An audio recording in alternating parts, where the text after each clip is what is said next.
Praise the lord. ప్రభు అయిన యేసుక్రీస్తు నామమున మీ అందరికీ శుభములు తెలియపరుస్తా ఉన్నాను.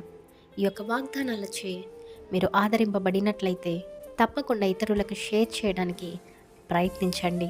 ఎత్తైన స్థలముల మీద నన్ను నిలుపుచున్నాడు. ఆమేన్.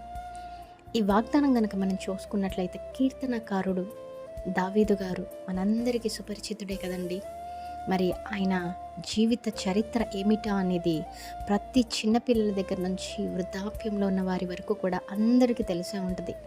అయితే ఒక పాపం చేసి ఉన్నాడు. ఆ పాపం చేసిన తర్వాత కూడా తనను తాను పశ్చాత్తాపపడి మరి ఎప్పుడైతే తన పాపాన్ని వదిలిపెట్టి దేవునికి ఇష్టానుసారమైన జీవితం జీవించినప్పుడు, ఆయన ప్రణాళిక ఏమిటో తెలుసుకుని బ్రతికినప్పుడు మరి దేవుడు ఏం చేశాడు? ఆయనని ఎత్తైన స్థలముల మీద నిల్చోబెట్టాడు. ఈరోజు ప్రతి మనుష్యుడు ఏదో ఒక పాపము, ఏదో ఒక తప్పులు చేస్తూనే ఉంటారు.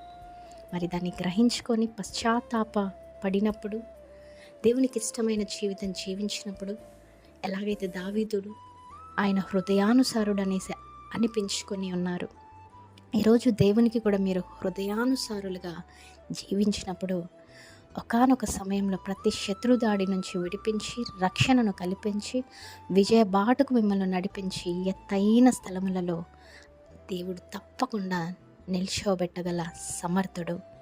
ఆమేన్. నమ్మండి, విశ్వసించండి. దేవుడి వాగ్దానము మీ జీవితంలో నెరవేర్చునుగాక. ఆమేన్. Praise the Lord. Have a great day.